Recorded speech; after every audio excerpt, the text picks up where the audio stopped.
नमस्कार विद्यार्थी मित्रांनो, मी अनुप नागपुरे आणि तुमचं स्वागत करतोय आपल्या या असिस्टंट टाउन प्लॅनर 2025 च्या आन्सर की एनालिसिस मध्ये. व्हिडिओ खूप महत्त्वाचा आहे आणि याच्यासाठी आहे कारण काल आपला पेपर झाला आणि बऱ्याचशा विद्यार्थ्यांना टेन्शन आलंय की आपले किती बरोबर आणि किती चुकलेत. म्हणजेच काय, माझं सिलेक्शन होणार की नाही होणार याची आता धाकधूक तुम्हाला लागून बसलेली आहे. टेन्शन घेऊ नका, ही आन्सर की तुम्हाला परफेक्ट आन्सर देतील.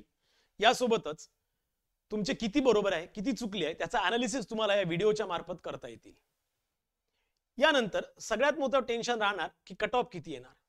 तर मित्रांनो, कालच आपला पेपर झाला, एकदा पूर्ण एनालिसिस होऊ द्या आणि तुम्हाला येणाऱ्या काही दिवसात कट ऑफच्या संदर्भातला व्हिडिओ सुद्धा तुमच्यापर्यंत पोहोचवल्या जाईल. म्हणजेच काय, या पेपरसाठी कट ऑफ साधारणतः किती राहील, कोणत्या कॅटेगरीसाठी किती कट ऑफ असेल याचं एक एनालिसिस केल्यानंतर तुमच्यापर्यंत तो व्हिडिओ पोहोचवला जाईल. म्हणजे मागच्या 2022 च्या पेपरमध्ये सुद्धा आपण जो कट ऑफ काढला होता तो सुद्धा तंतोतंत जवळपास बरोबर आला होता. यावेळेला पण आपण तशा पद्धतीचे प्रयत्न करतोय की त्याचा एनालिसिस करून एक्झॅक्ट कट ऑफ किंवा तंतोतंत कट ऑफ किती येईल हे काढायचा नक्की प्रयत्न करू. पण माझं एक ॲडवाइस म्हणा किंवा एक सजेशन तुम्हा लोकांना आहे. कारण काय की आपण मागचे 1 ते 1.5 वर्ष झालं या पेपरच्या मागे धावतोय किंवा या सिलेबसच्या मागे धावतोय. आपण 1 ते 1.5 वर्ष कोणतीही गोष्ट म्हणजे आपले जे छंद होते किंवा जी काही एन्जॉयमेंट होती ती थांबून ह्या फक्त सिलेबसच्या मागे धावत होतो.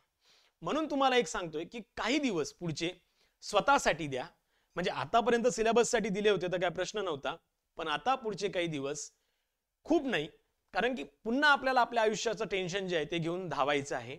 म्हणून पुढचे काही दिवस कट ऑफचं टेन्शन, पेपरचं टेन्शन थोडं बाजूला सारून स्वतःसाठी टाइम पिरियड द्या आणि मग पुन्हा आपण आपल्या ट्रॅकवर तर परतणार आहोतच.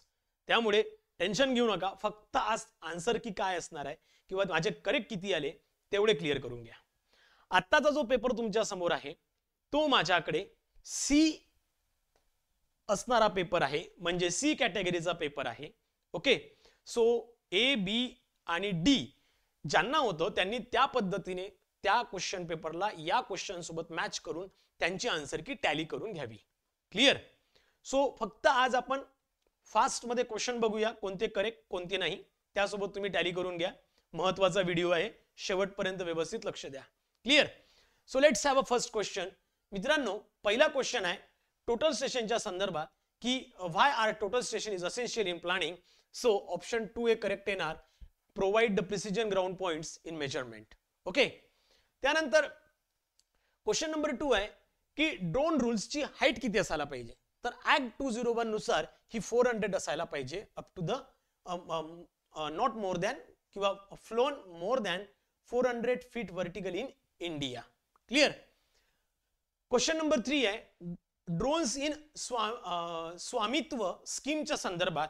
तर मित्रांनो, स्वामित्व स्कीम जी आहे ही आबादीच्या संदर्भात होती, त्यामुळे काय क्वेश्चन नंबर 3 साठी ऑप्शन 1 हा करेक्ट येणार. Next, under urban remote sensing is most commonly applied and reviewed in the context of. तर यासाठी करेक्ट ऑप्शन आहे मित्रांनो urban ecosystem service, urban land use mapping and green space, म्हणून option 3 हे correct येणार. Question number 5 होता what are the strategy for implementation of PMAY. So काय strategy होत्या, तर तुम्हाला लक्षात येईल की या चारही स्ट्रॅटेजी बरोबर आहे, 1 2 3 पण बरोबर आहे, म्हणून all of the above option हे करेक्ट येणार. क्वेश्चन नंबर 6 होता श्यामाप्रसाद मुखर्जी रूरल अर्बन मिशनच्या संदर्भात, ज्यासाठी त्यांनी क्लस्टर पॉप्युलेशन विचारलं होतं आणि क्लस्टर पॉप्युलेशन त्यांनी विचारले प्लेन आणि कोस्टल एरियासाठी, ज्यासाठी ऑप्शन नंबर 1 हे करेक्ट होणार 25,000 ते 50,000 पर्यंत. क्लिअर. नेक्स्ट क्वेश्चन नंबर 7 येतो the national rural urban mission Shyamaprasad Mukherjee ची जी काही कंडिशन आहे त्यासाठी त्यांनी विचारलेला क्वेश्चन होता क्वेश्चन नंबर 7, आणि याचं करेक्ट ऑप्शन आहे क्लस्टर ऑफ विलेज, म्हणून ऑप्शन 1 हे करेक्ट येणार. नेक्स्ट क्वेश्चन नंबर 8 आहे what is the main aim of smart city mission. Okay, तर याचं करेक्ट ऑप्शन आहे मित्रांनो utilisation of advance technology to improve the quality of life for a citizen. Next question number 9 आहे the strategic component of area based development in the smart city mission. तर तुम्हाला यामध्ये लक्षात येईल की जे काही कंपोनंट्स आहेत रेट्रोफिटिंग, रिडेव्हलपमेंट, ग्रीनफील्ड आणि पॅन सिटी चारही बरोबर आहे, म्हणजे ऑप्शन 4A करेक्ट आहे. All are correct. Next question आहे question number 10. Identify the correct option for the land utilisation zone mention in below as per the draft land utilisation policy. तर यासाठीचा correct option आहे all of the above, कारण की predominantly urban area, predominantly industrial area आणि predominantly rural and agriculture area balance growth ठेवत असतो आपण. Clear. त्यामुळे ऑप्शन 4 करेक्ट येणार. क्वेश्चन नंबर 11 सांगतो नॅशनल अर्बन ट्रान्सपोर्ट पॉलिसी 2014 च्या संदर्भात होतं आणि याचं करेक्ट ऑप्शन आहे 3-2-1 म्हणजेच काय, वॉक, पब्लिक आणि personal. Clear. Next question number 12 आहे the goal of national land utilisation पॉलिसीच्या संदर्भात. तर याचं करेक्ट ऑप्शन आहे sustainable development. Clear. So option 3A correct येणार, sustainable development. Question number 13 which of the section of the Maharashtra RTS च्या संदर्भातला question होता, ज्यामध्ये त्यांनी विचारलं होतं की सेक्शन नंबर कोणता येतो.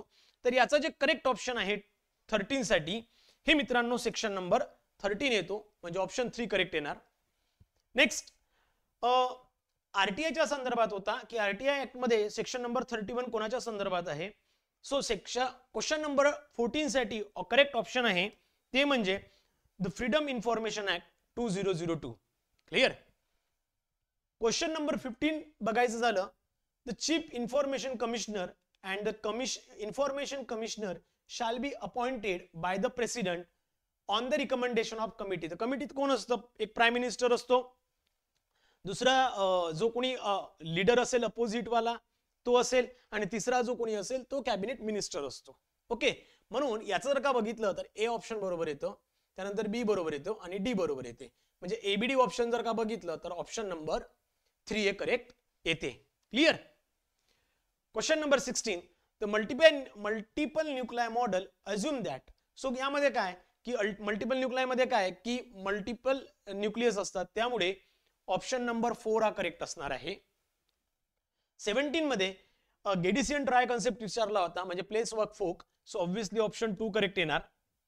त्यानंतर according to the garden city concept population limit of each town म्हटलंय त्यांनी, each town. So each town म्हणजेच किती, 32,000 is the correct answer. Clear.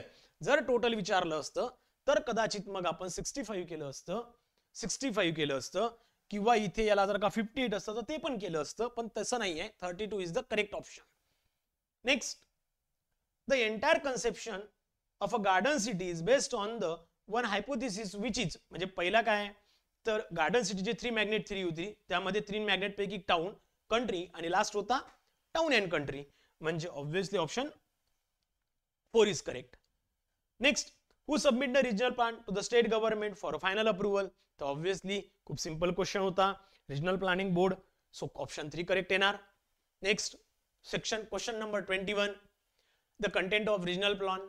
The content of regional plan काय आहे तर ऑब्व्हियसली 14 सेक्शन नंबर 14 जो होता तो होता कंटेंट ऑफ रिजनल प्लॅनच्या संदर्भात. Next how many maximum member, म्हणजे दोन्हीही हाऊसेसचे मेंबर जे आहे ते किती असायला पाहिजे, तर प्रत्येकाचे 2-2, तो दोन्ही याची विचारले म्हणून ते 4 असतील. So option 3 is correct. Next 23 काय म्हणतायत, if within a period of 6 months from the date of which purchase notice is served under the section 49 of the MRTP Act 1966, if the state government does not pass any order it means. तर त्या केसमध्ये correct option येणार notice shall be deemed to have been confirm. Clear. So option 3 is correct येणार. Next the public notice of substantial modification for inviting suggestion and objection is published in. Question number 24 साठी official gadget आणि 2 local newspaper हे correct होतं, म्हणजे हाही question पेपरला येईल अशी अपेक्षा नव्हती, पण तोही आला. एवढा simple question. Okay. Now 25 original time limit to prepare a existing land use map for a declaration of intention of a planning authority is. So question number 25 साठी तुम्हाला लक्षात येईल की it is for the 6 months. Okay. Extension असतं तर 1 aggregate year आलं असतं. Clear. But it is the option number 2 is correct. 26 modification under the section 37.1 MRTP Act 1966 in a final development plan, the planning authority shall also serve a notice. याचा correct option आहे मित्रांनो, on all persons affected by the propose modification. त्या सगळे जे काही affected लोक असेल त्यांना तशा पद्धतीची नोटीस पाठवल्या जाते, म्हणून option 1 correct. Next question number 27. Every planning authority constituted after the commencement of the MRTP Act 1966 shall not later than. So 27 ला येतोय correct 3 after the 3 years from the date of constitutions. Okay, so 3 correct येणार, म्हणजे option 2 correct येणार. As per the section 26 of MRTP Act 1966 for the municipal corporation having the population of 10 lakh, 10 लाखाच्या वरती जर का असेल तर ऑब्वियसली 60 डेज असणार आहे. काय 60 डेज 10 लाखाच्या वर. Next question number 29. At any 2 minute.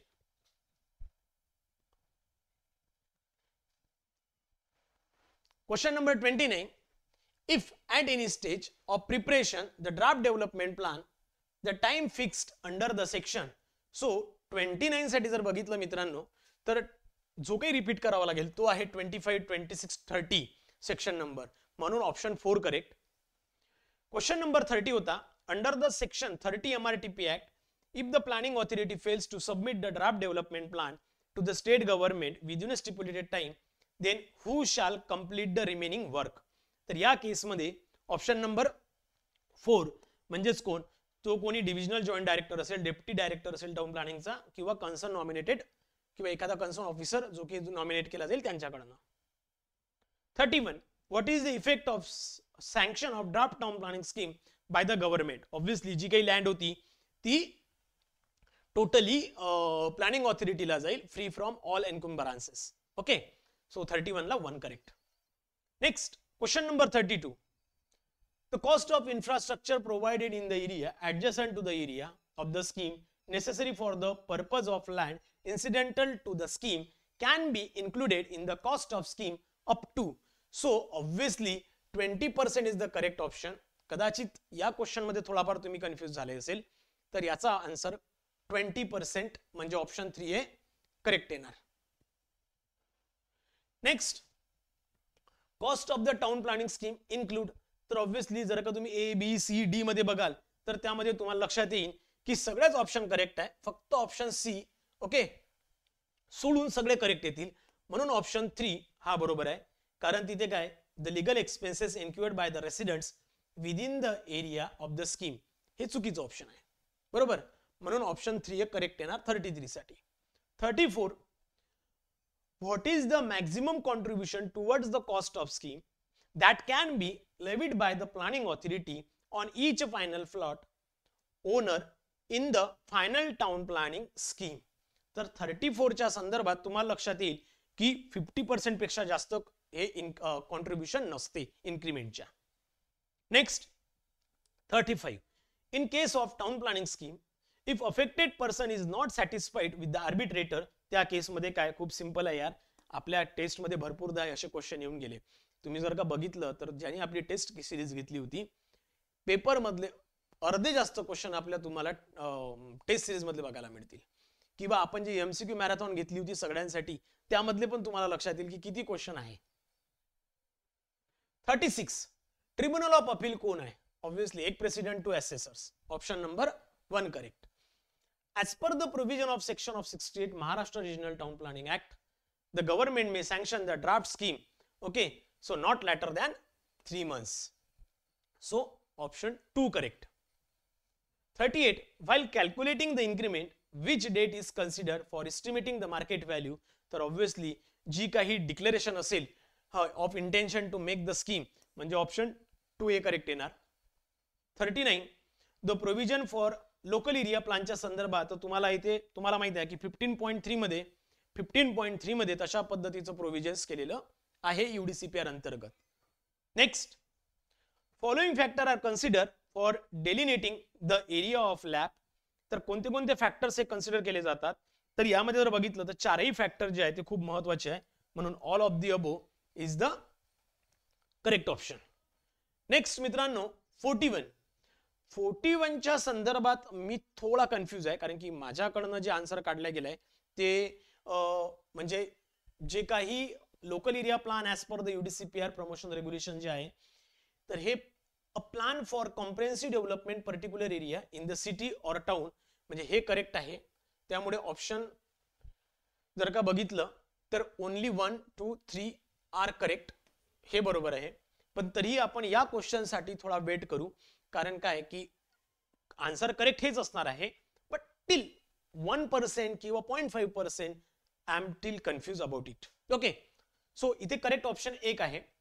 Next, in any planning authority area, म्हणजे जर का एखादं कन्स्ट्रक्शन डेव्हलपमेंट रेल्वे बाउंड्री पासून करायचं असेल तर ऑब्व्हियसली काय 30 मीटर असते. ओके, त्याची NOC तुम्हाला लागणार आहे. Next 43, the development permission shall be deemed to have been sanction. जर का बघितलं तर क्वेश्चन नंबर 43 साठी तुम्हाला 60 डेज, ओके, डीम परमिशन साठी जे डेज आहे ते 60 डेज आहे. नेक्स्ट 44 साठी in the development of housing EWS, तर यामध्ये तुम्हाला लक्षात येईल की 40% जे काही टेनमेंट्स आहेत हे 30 स्क्वेअर, म्हणजे 40 पेक्षा जास्त नसायला पाहिजे, 30 स्क्वेअर मीटर पर्यंत. ओके, सो 4 करेक्ट येणार. ऍज पर द रेग्युलेशन्स, म्हणजे पॅरापेट वॉलच्या संदर्भात जर का बघितलं तर तुम्हाला लक्षात येईल की it's up to the 2 metre असायला पाहिजे, सो म्हणून ऑप्शन 2 करेक्ट येणार. 46, as per the UDCPR for provision of amenities. Okay, so यामध्ये तुम्हाला लक्षात येईल 46 मध्ये करेक्ट ऑप्शन येणार ते मार्केट, हे करेक्ट आहे.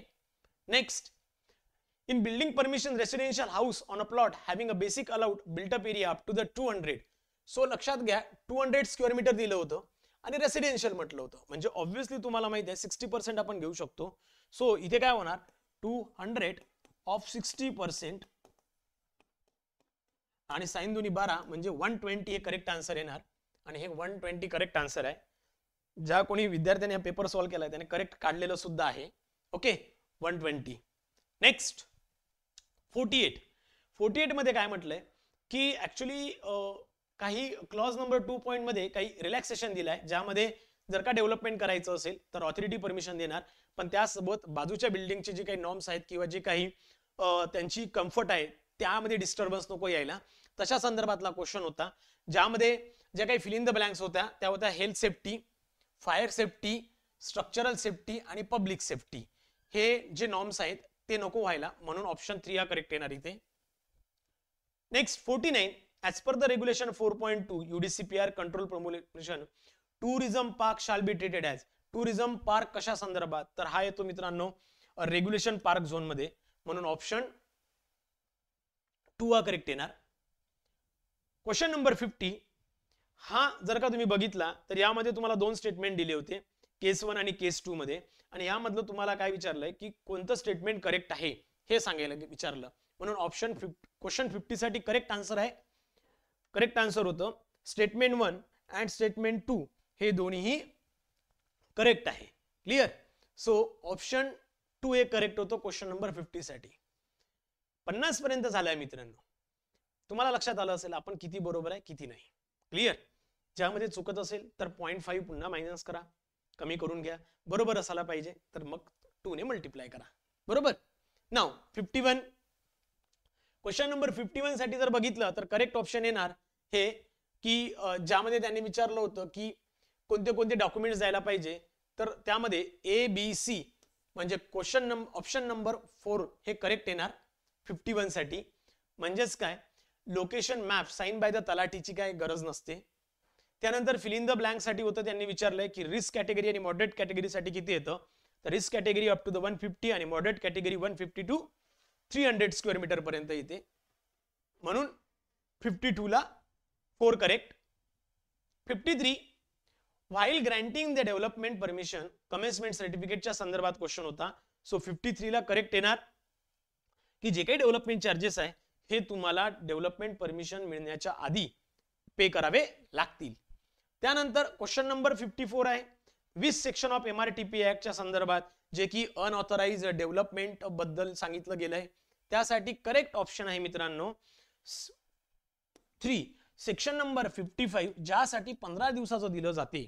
क्लिअर, त्यामुळे क्वेश्चन नंबर 54 साठी ऑप्शन नंबर 3 करेक्ट आहे, ज्यामध्ये सेक्शन 55 आणि 15 डेज साठी टेम्पररी साठीची कंडिशन दिलेली आहे. नेक्स्ट 55 अंडर द सेक्शन 47 च्या संदर्भात होता, म्हणजेच काय MRTP ऍक्ट वरचा क्वेश्चन होता. याचं करेक्ट ऑप्शन आहे the date of communication of order granting the permission refusing the permission, जे काही अपील करायची असेल त्या संदर्भात होतं 45 डेजच्या. क्वेश्चन नंबर 56 जर बघितला तर हा सुद्धा MRTP ऍक्ट वर डिपेंड होता, ज्यामध्ये त्यांनी 2 स्टेटमेंट दिलेले आहे आणि या संदर्भात सॉरी 3 स्टेटमेंट दिली आहे ABC. यामध्ये करेक्ट ऑप्शन आहे 56 ला ऑप्शन ए आणि सी, म्हणजे ए करेक्ट आहे, सी करेक्ट आहे, म्हणून ऑप्शन 1 हा करेक्ट येणार. क्वेश्चन नंबर 57 की नॉर्मली काय की अमाऊंट ऑफ डेव्हलपमेंट चार्जेस जे काही मेन्शन केले जातात which is not paid within 30 days, तर रेट ऑफ इंटरेस्ट किती राहतो, तर त्यासाठीचा रेट ऑफ इंटरेस्ट आहे हा 18% दिला जात असतो 30 दिवसानंतर. 58 साठी जो क्वेश्चन होता तो होता डेव्हलपमेंट चार्जेस की बाबा डबल किंवा 100% कधी केले जातात, तर व्हायटल अर्बन ट्रान्सपोर्ट प्रोजेक्ट सारखे जर का क्वेश्चन आले तर तुम्हाला तशा पद्धतीने चार्जेस पे करावे लागतील.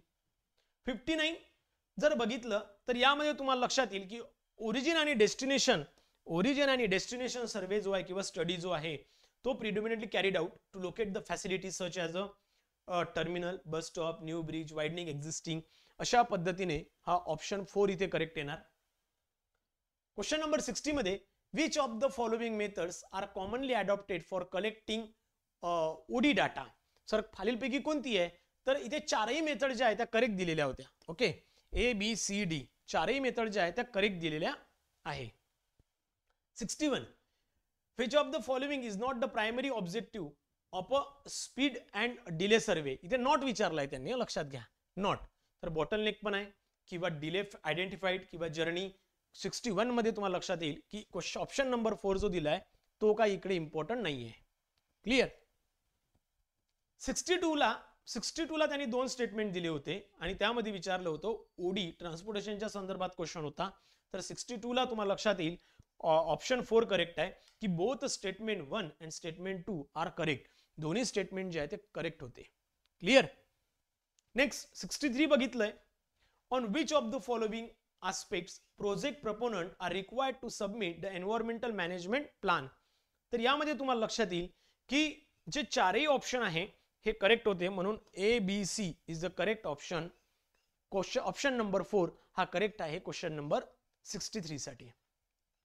64 हा होता मित्रांनो प्रायर एन्व्हायरमेंटल क्लिअरन्सच्या संदर्भात की कोणत्या केसमध्ये हा जातो, तर हा एन्व्हायरमेंटल प्रोटेक्शन ऍक्ट 1986 च्या संदर्भातला आहे. नेक्स्ट त्यांनी जो काही प्रोसेस दिली होती EIA संदर्भात कॅटेगरी B प्रोजेक्टसाठी, तर कोणती आहे, तर तुम्हालाही माहित आहे screening, scoping, public consultation, appraisal आणि शेवटी मग क्लिअरन्स. क्लिअर. सो ऑप्शन 1 हा करेक्ट आहे. अकॉर्डिंग टू द सेक्शन त्यांनी विचारलं होतं की जो काही डिव्हिजन आहे डिव्हिजनला कोण रिस्पॉन्सिबल असेल, तर त्यासाठी कमिशनर हा रिस्पॉन्सिबल असेल. 66 ला 3 करेक्ट. क्वेश्चन नंबर 67 सांगतो which of the following is not the object of Maharashtra regional and town planning act, खालीलपैकी कोणता नाही, तर तुम्हाला लक्षात येईल ऑप्शन नंबर 4 मध्ये जे दिलं आहे की to make the provision for compulsory acquisition, हे काही MRTP ऍक्ट मध्ये नाही, फक्त रिझर्वेशनच्या संदर्भात दिलेलं आहे. 68 according to the Maharashtra regional town planning act section 231 point the floor space index हा रेशो जो दिलाय तो टोटल आपण काय करतो की FSI कसा काढतो, तर तुम्हाला माहिती आहे with respect to plot area असतो, त्यामुळे काय ऑप्शन 4 हा करेक्ट येणार सेक्शन क्वेश्चन नंबर 68 साठी. 69 साठी जर का बघितलं तर 69 साठी की टोटल सेक्शन आणि शेड्यूल किती होते, तर 165 सेक्शन्स आहे आणि 2 शेड्यूल आहे. हे आपण MRTP ऍक्ट चालू करण्याच्या सुरुवातीला पहिल्या व्हिडिओमध्ये क्लिअर केलं होतं की 165 सेक्शन आणि 2 शेड्यूल आपल्याला स्टडी करायचे, याचे सब सेक्शन किती आहे ते सुद्धा सांगितलेलं होतं. Next as per the section 5 of Maharashtra Municipal Corporation Act 1949 every corporation shall be, correct answer आहे. जर का सेक्शन 5 बघितलं the body corporate with the perpetual succession, म्हणजे ऑप्शन 1 हा करेक्ट येणार. 71 साठी जर बघितलं तर तुम्हाला लक्षात येईल की environmental protection act 1986 deals with the establishment environmental laboratories ही दिलेलं आहे मित्रांनो सेक्शन नंबर 12 मध्ये. क्लिअर, सेक्शन नंबर 12 मध्ये. Next, according to the section 2.1 Maharashtra regional town planning act मध्ये जे काही ऍग्रिकल्चरची डेफिनेशन्स आहे की कोणतं येत नाही, तर जी काही गार्डन असतं घरामध्ये किंवा घराच्या बाजूला ते ऍग्रिकल्चर मध्ये येणार नाही, म्हणून 3 correct. Whether all alluvial lands newly formed island are liable to the land revenue, तर याचा करेक्ट ऑप्शन आहे यस, असतेच. क्लिअर. सो 73 ला ए करेक्ट, 73 ला ए करेक्ट, म्हणजे सॉरी 1 करेक्ट, ए ओनली, एकच करेक्ट आहे. Next 74, how many sections are available in the Maharashtra land revenue code 1966. Okay, तो MLRC मध्ये जर बघितलं तर टोटल जे सेक्शन्स आहे हे 337 आहे मित्रांनो. So 337 is the correct. Next 75, which one of the sections of Maharashtra municipal council Nagar Panchayat and industrial township act 1965 deals with the proper to acquire and hold property. याचा करेक्ट ऑप्शन आहे सेक्शन नंबर 88. सेक्शन नंबरवर जर बघितले तर तुम्हाला लक्षात येईल की बरेचसे क्वेश्चन हे सेक्शन नंबरवर विचारलेले आहे. आणि MRTP ऍक्ट सोडून सुद्धा बाकी जे म्युनिसिपल काउन्सिल नगरपंचायत इंडस्ट्रियल ऍक्ट असू दे, कॉर्पोरेशन असू दे किंवा मग एन्व्हायरमेंटल प्रोटेक्शन ऍक्ट असू दे, ते सुद्धा यात विचारले गेलेले आहे. Question number 76, G.V.K. Rao committee was appointed by which of the following? So it is about the planning commission, option 2 correct. 77, the Maharashtra Municipal Council Nagar Panchayat Industrial Town 1963 chapter 3 explain about. So chapter 3 जो आहे हा explain करतो duties and function of council and municipal executive. 78, as per the section 26 जो काही लाराचा जो आहे त्यामध्ये तुम्हाला लक्षात येईल की या चारही गोष्टी क्लिअर करेक्ट दाखवलेल्या आहे, म्हणजेच ऑप्शन 4 हा करेक्ट येतोय. क्लिअर, म्हणजे 78 ला 4 करेक्ट.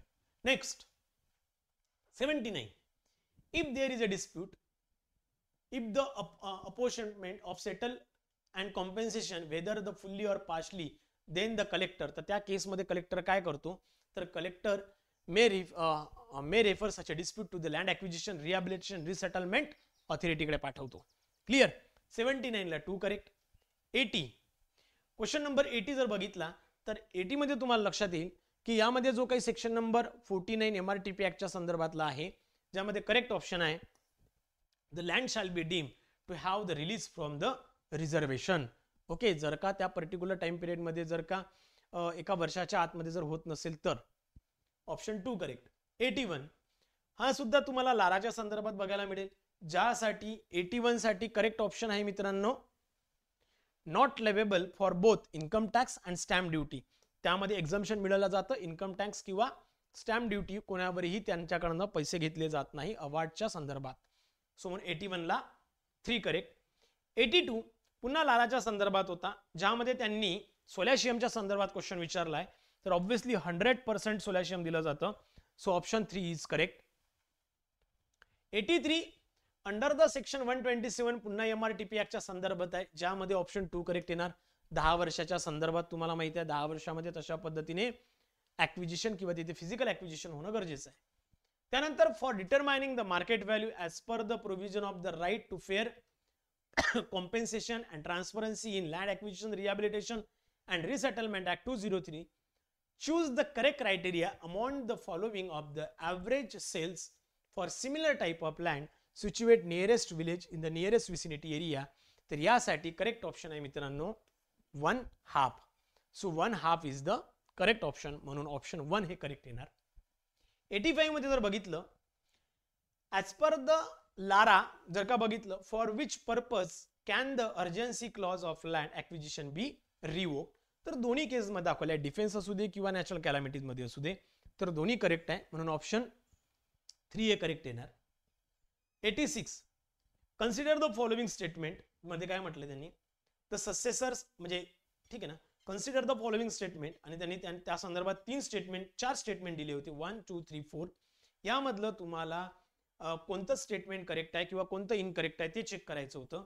तर स्टेटमेंट 1 आणि 2 हे करेक्ट येतं, म्हणजेच काय, the successor of the free holder having a legal rights. आणि 4 मध्ये काय दिलाय, a free holder can't, sorry 2 मध्ये, a lease holder possess the occupancy right for a specific period area. बाकी जे दोन आहे, lease holder don't have pay any ground, तर ऑब्व्हियसली पे करावा लागेल ग्राउंड रेंट जो काय असेल तो. किंवा फ्री होल्डर कांट सेल, तर ऑब्व्हियसली फ्री होल्डर आहे, कधी विकू शकतो, कधी काही करू शकतो. म्हणून दोनच स्टेटमेंट करेक्ट होते. म्हणून स्टेटमेंट 1 and 2 आर करेक्ट. 86 ला 1 correct. 87, if while calculating depreciation value age of property decay, तर यामध्ये जर का बघितलं तर wear and tear, full useful life किंवा नॉन मेंटेनन्स, या तीनही गोष्टी बघितल्या जातं. म्हणून ऑप्शन 4 करेक्ट येणार. Next 88, for the purpose of valuation of petrol pump, तर या संदर्भात जर बघितलं तर पेट्रोल पंपच्या संदर्भात तर तुम्हाला लक्षात येईल की it is the marketable non investment property असते, किंवा याला तुम्ही नॉन मार्केटेबल नॉन इन्व्हेस्टमेंट सुद्धा म्हणू शकता. म्हणून 2 आणि 3 करेक्ट होता, तर ऑप्शन 2 हा करेक्ट येणार. बरोबर. म्हणून 88 ला 2 करेक्ट. बरोबर. सो क्वेश्चन नंबर 88 साठी 2 करेक्ट. ओके. नेक्स्ट 89, रिव्हर्जनरी व्हॅल्यूच्या संदर्भात क्वेश्चन आहे आणि याचा करेक्ट आन्सर आहे 89 ला करेक्ट ऑप्शन आहे third. The present consideration of the estimated future market value of a property after the life of the building is over. Clear? 90, single रेटच्या संदर्भात होतं. तर सिंगल रेट मध्ये काय असतं की रिडम्पशन आणि रेट ऑफ इंटरेस्ट ऑफ कॅपिटलवर हा सेमच असतो. म्हणून ऑप्शन 3 हा करेक्ट येणार. अपेक्षित होतं की 2-3 तरी ऍटलिस्ट क्वेश्चन येतील, 3 तरी क्वेश्चन येतील व्हॅल्युएशनवर, पण एकच आला आणि त्याचंही करेक्ट आन्सर आहे मित्रांनो. जर का बघितलं तर 3.3 इज द करेक्ट आन्सर. म्हणून ऑप्शन 2 करेक्ट येणार. 91 ला 2 करेक्ट. 92, सिंकिंग फंडचा त्यांनी फॉर्म्युला विचारला होता, तर तुम्हाला माहित आहे यस इंटू आय म्हणजे 3 करेक्ट येणार, ज्यामध्ये यस ची व्हॅल्यू 1 पकडली जाईल, म्हणजे I in upon 1 plus I raise to the power n minus 1. 93, the developers method of valuation following deduction are to be made. तर 93 मध्ये तुम्हाला लक्षात येईल की जी काही present value of cost of development deferred the half the period of the development assume केली जाते, ज्यामध्ये 93 ला ऑप्शन 3 हा करेक्ट येणार. 94 साठी which are the branches of income capitalisation technique method of valuation, ज्यामध्ये तुम्हाला लक्षात येईल की रेंटल मेथड, प्रॉफिट मेथड आणि रिटेबल या त्या पर्टिक्युलर ब्रांचेस आहेत इन्कमच्या. 95 साठी बघितलं which of the following methods of property valuation involves the dividing land into the zone based on the location and assigning different values of each zone. तर त्यामध्ये Belting method मध्ये आपण काय करतो, झोन वाईज त्याला डिफर करतो 3 zone मध्ये. Clear. म्हणून 95 ला 4 करेक्ट. 96, दोन्ही साइडला जर का रोड असेल तर त्याला काय बोलतो, तर आपण त्याला डबल फ्रंटेज बोलतो. कॉर्नर असेल तर त्याला काय बोलतो, रिटर्न फ्रंटेज बोलतो. बरोबर. नेक्स्ट म्हणजे 96 ला 2 करेक्ट. नेक्स्ट होता 97 मित्रांनो, the mark where the property is purchase for acquired the taken over by the government or local authority the true market value of the subject matter property is. तर यामध्ये तुम्हाला लक्षात येईल की the actual value determined by consideration by the said bodies and mentioned in the deed. म्हणून option 2 correct. 98, ASR च्या संदर्भात होता, तर त्यामध्ये इथे थोडा खूप लांबलचक क्वेश्चन होता, म्हणून बरेचसे लोक कन्फ्यूज झाले असतील. तर यामध्ये करेक्ट ऑप्शन होतो मित्रांनो, the collector of the district is the correct option. Clear. Next ASR संदर्भात आहे, तर ASR नॉर्मली काय 1 एप्रिलला येतो, म्हणून 1 करेक्ट आहे. आणि क्वेश्चन नंबर 10 च्या संदर्भात जर का बघितलं तर जो कोणी चीफ कंट्रोलिंग रेव्हेन्यू ऑथॉरिटी असेल, ओके, CCRA, तो त्या पर्टिक्युलर केसमध्ये अप्रूव्ह करतो किंवा इश्यू करतो. म्हणून 100 ला 3 करेक्ट आहे. क्लिअर. सो अशा पद्धतीने मित्रांनो हे 100 क्वेश्चन त्याचे करेक्ट आन्सर आपण काढून दिलेले आहे. आणि आय होप सो की तुमचे भरपूर, मी एक्झॅक्टली आकडा नाही सांगू शकत आता, पण भरपूर जास्त करेक्ट आले असतील, जेणेकरून तुमचं सिलेक्शन नक्की होईल. आणि पुढे कट ऑफ साठी किती राहील काय राहील यासाठी माहिती ठेवण्यासाठी पुढच्या काही दिवसातच तुमच्या समोर कट ऑफच्या संदर्भातला व्हिडिओ सुद्धा तुमच्यापर्यंत पोहोचवल्या जाईल. त्यामुळे आता इथे थांबतोय. भेटूया आपण आपल्या पुढच्या व्हिडिओमध्ये. तोपर्यंत